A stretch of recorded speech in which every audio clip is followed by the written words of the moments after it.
Irmãos e irmãs, vamos a mais um momento da liturgia da palavra.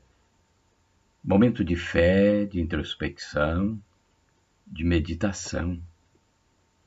Vamos deixar nosso coração aberto para Deus. Todos os dias temos que ter um momento específico para a nossa espiritualidade. Senão, nós vamos nos secularizar e perderemos a salvação eterna. Vamos refletir a palavra de Deus. Deus nos fala. 18 de fevereiro de 2020, terça-feira da sexta semana do tempo comum. A cor dos paramentos litúrgicos é verde e no rito da celebração temos o ofício do dia.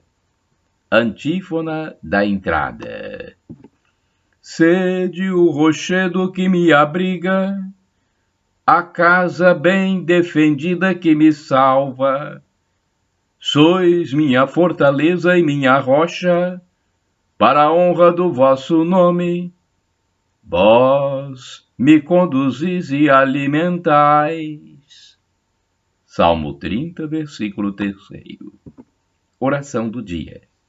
Ó Deus, que prometestes permanecer nos corações sinceros e retos, dai-nos por vossa graça viver de tal modo que possais habitar em nós, por nosso Senhor Jesus Cristo, vosso Filho, na unidade do Espírito Santo.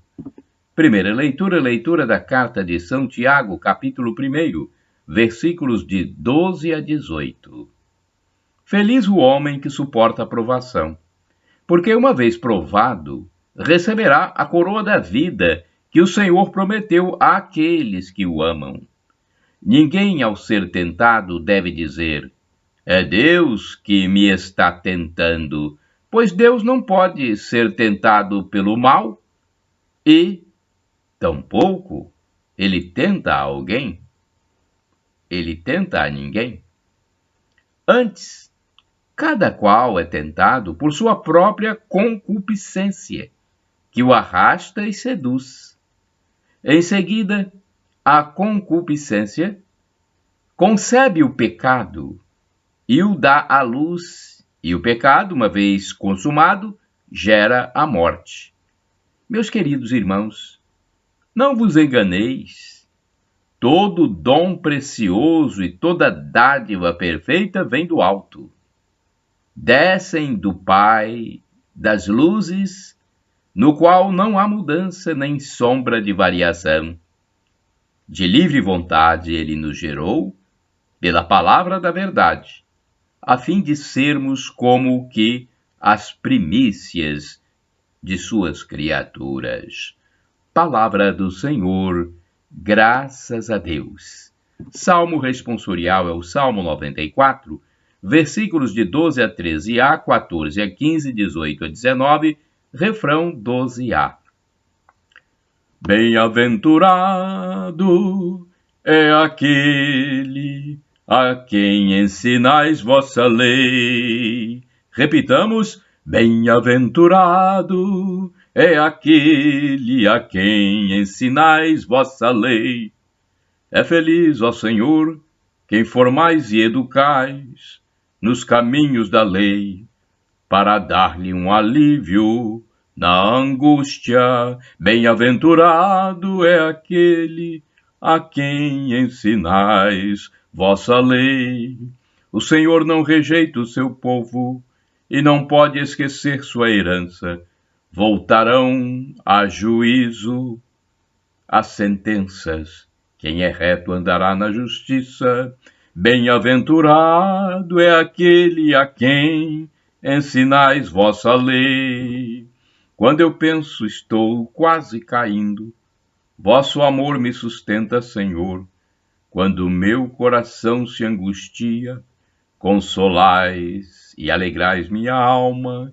Bem-aventurado é aquele a quem ensinais vossa lei. Repitamos: bem-aventurado é aquele a quem ensinais vossa lei. Aclamação ao Santo Evangelho. Aleluia, aleluia. Aleluia, aleluia. Aleluia, aleluia. Aleluia, aleluia. Quem me ama realmente guardará minha palavra, e meu Pai o amará, e a ele nós viremos. E a ele nós viremos. Evangelho de Jesus Cristo, segundo São João, capítulo 14, versículo 2. Aleluia, aleluia. Aleluia, aleluia. Aleluia, aleluia. Aleluia, aleluia. O Senhor esteja convosco. Ele está no meio de nós. Proclamação do Evangelho de Jesus Cristo segundo São Marcos. Glória a vós, Senhor. Pelo sinal da Santa Cruz, livra-nos Deus, nosso Senhor, dos nossos inimigos. Naquele tempo, os discípulos tinham se esquecido de levar pães. Tinham consigo na barca apenas um pão. Então Jesus os advertiu: prestai atenção e tomai cuidado com o fermento dos fariseus e com o fermento de Herodes. Os discípulos diziam entre si: é porque não temos pão.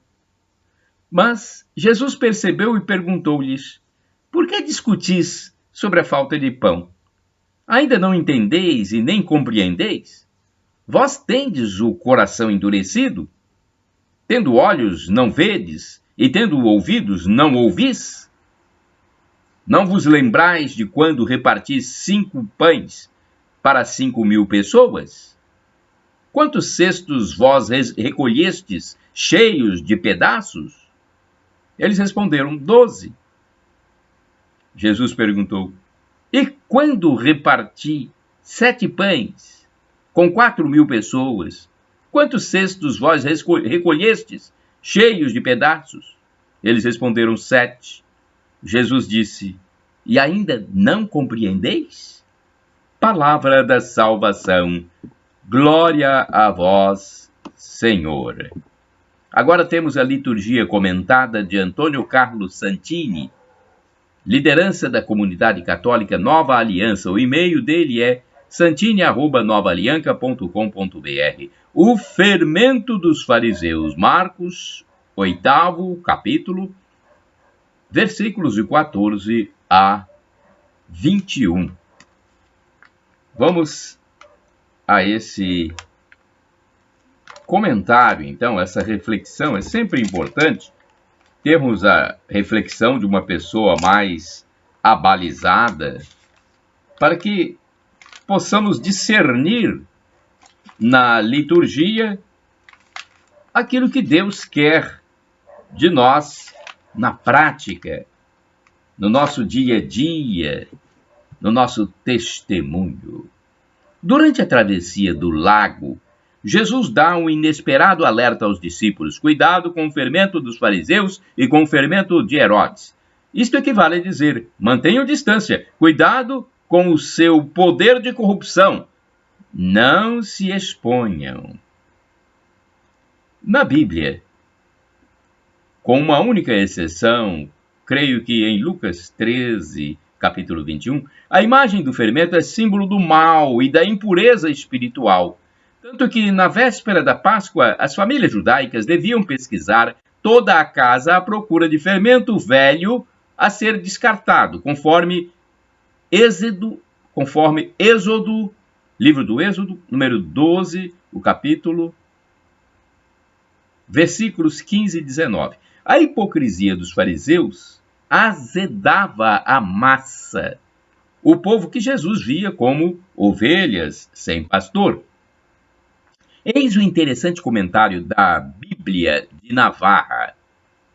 Aqui, a palavra fermento é utilizada no sentido de má disposição. Com efeito, na elaboração do pão, como é sabido, O fermento é que faz levedar a massa.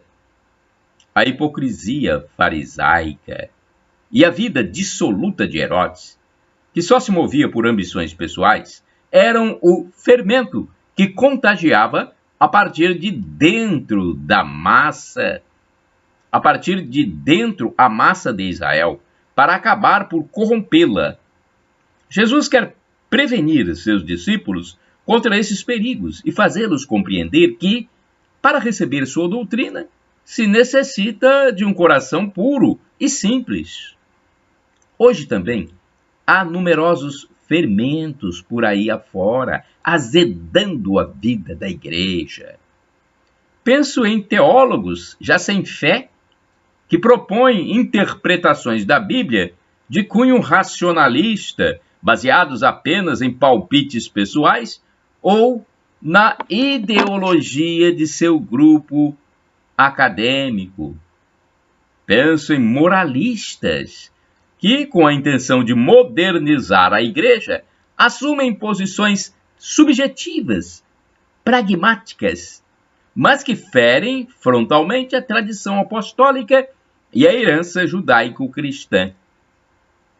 Penso em pregadores que usam e abusam de seu púlpito para incitar o povo contra os ricos e semear o ódio entre as classes, usando a religião para levantar muros de separação entre as pessoas. O apóstolo São Paulo não precisou fazer muito esforço para adivinhar esta situação. O que disse o apóstolo dos gentios? Vamos ver aqui um trecho da fala de São Paulo. O Espírito diz expressamente que, nos tempos vindouros, alguns hão de apostatar da fé, dando ouvidos a espíritos embusteiros e a doutrinas diabólicas de hipócritas e impostores. Primeira carta de São Paulo a Timóteo, capítulo 4, versículos do 1º ao 2º. Ele alerta também em Gálatas, com a mesma força: ainda que alguém, nós, ou um anjo baixado do céu, vos anunciasse um evangelho diferente do que vos temos anunciado, que ele seja anátema. Gálatas, capítulo 1, versículo 8.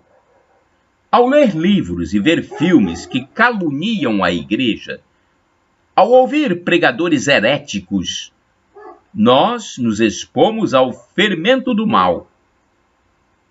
Teremos a imprudência de correr o risco da intoxicação por esses fermentos? Orai, meus irmãos e irmãs, sem cessar. Detesto os corações divididos e amo a tua lei, Senhor. Salmo 119, versículo 113. Santo do dia 18 de fevereiro de 2020. Vamos lá. Vou procurar aqui um texto do padre Evaldo César de Souza no site a12.com. Vamos lá, a santo do dia 18 de fevereiro de 2020. Olha, eu gravo este vídeo para o canal no YouTube Paulo Roberto Maciel, para o blog repórterpaulomaciel.blogspot.com e também para a rede social facebook.com/Paulo Maciel da Rádio.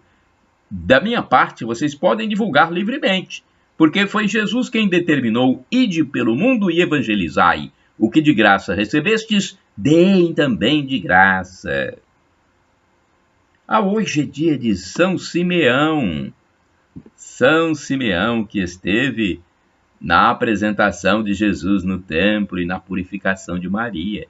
Esteve lá, no templo, São Simeão. São Simeão foi bispo de Jerusalém, filho de Cleófas. São Simeão era primo de Jesus.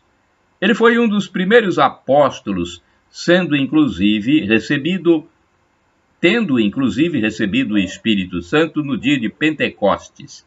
Eu me enganei, gente. Desculpe-me, mas eu pensei que era Simeão, aquele que estava presente no dia da apresentação de Jesus no templo, mas é o apóstolo São Simeão. Vamos lá, então. Depois do assassinato de São Tiago, o menor, pelos judeus, os apóstolos e discípulos se reuniram para escolher seu sucessor na sede de Jerusalém. O escolhido foi Simeão. No ano 66, começou na Palestina a guerra civil, em consequência da oposição dos judeus aos romanos, e parece que os cristãos de Jerusalém receberam do céu o aviso de que a cidade seria destruída e que deviam sair dela sem demora, refugiando-se com o santo na cidade de Pela. Depois da tomada e destruição de Jerusalém, os cristãos voltaram e se estabeleceram nas ruínas. Simeão voltou e recomeçou com os fiéis a reconstrução das casas. Houve muitas conversões, pois o acontecimento fez muita gente refletir sobre a mensagem evangélica. Numerosos judeus converteram-se ao cristianismo devido aos milagres feitos pelos santos. Os imperadores Vespasiano e Domiciano mandaram matar todos os membros descendentes de Davi, mas Simeão conseguiu escapar. Contudo, durante a perseguição do imperador Trajano, foi denunciado às autoridades, torturado, crucificado e morto. Simeão recebeu ordem de prisão e intimação de prestar homenagem aos deuses. O santo negou-se corajosamente a trair aquele que era seu único mestre e senhor. No meio da cruel flagelação, Simeão louvou e bendisse o nome de Deus e de Jesus Cristo. Do alto da cruz, olha só, ainda confessou o nome do divino mestre, rezou pelos inimigos e entregou o espírito nas mãos de Deus. Morreu com 120 anos, depois de ter governado durante 43 anos a igreja. Sua simplicidade e a fidelidade uniu os cristãos em torno do Evangelho de Jesus. Olha que história interessante, não é? É importante a gente saber essas informações, porque às vezes a gente pensa que sabe e não sabe. Eu não sabia dessa história. Portanto, né, eu não tinha essa informação sobre Simeão. Porque, na verdade, a gente fala Simão. Então, vamos lá. Aqui temos uma reflexão que é importante nós citarmos. Histórias de amor ao Cristo são comuns no início da igreja. São Simeão, já na velhice, conservou a sua fidelidade ao seu mestre Jesus e entregou sua vida por amor à igreja. Ele era membro da primeira geração de cristãos, conheceu Jesus e aprendeu dele a virtude da caridade e da fidelidade. Hoje somos convidados a reafirmar nossa profissão de fé em Jesus Cristo. Que nossa vida na juventude e na velhice seja sempre uma testemunha da ressurreição. Oração, rezemos. Querido Pai, Deus uno e trino, pela intercessão do bispo São Simeão, conserve em nós a fidelidade ao projeto de amor aos mais abandonados e sofredores, e que o testemunho deste apóstolo seja alimento de nossa fidelidade ao Evangelho. Por Cristo nosso Senhor. Amém. Shalom Adonai é uma expressão hebraica que significa a paz do Senhor. Maranatá é uma expressão usada pelo apóstolo São Paulo, significa Vinde, Senhor Jesus, vem, Senhor, Senhor, vem. É a segunda vinda de Cristo Jesus que nós aguardamos, quando ele nos julgará. E nós esperamos que ele nos absolva e nos coloque no paraíso eterno. Vamos nos arrepender dos nossos pecados. É preciso o arrependimento dos nossos pecados, o pedido de perdão a Deus. E acreditar que Jesus é Filho de Deus. Ele faz parte desse mistério da Santíssima Trindade. Pai, Filho, Jesus Cristo e o Espírito Santo. 3 pessoas, numa só. 3 pessoas formando uma única divindade. Shalom Adonai, a paz de Cristo Jesus. El Shaddai, Deus onipotente, Deus todo-poderoso, ele proverá. Acredite, são expressões hebraicas. Deus todo-poderoso, El Shaddai. E Maranatá é do aramaico, dialeto de Jesus. Vem, Senhor. O sofrimento de agora nem se compara com a glória futura que será revelada em nós. Pois é, no dia em que Jesus voltar, ele nos glorificará, se nós nos arrependermos e pedirmos perdão, acreditando nele como Deus. Ele nos transformará. Ele vai nos colocar como anjos na eternidade. Viveremos em plena felicidade, louvando a Deus, transfigurados. Shalom, a paz.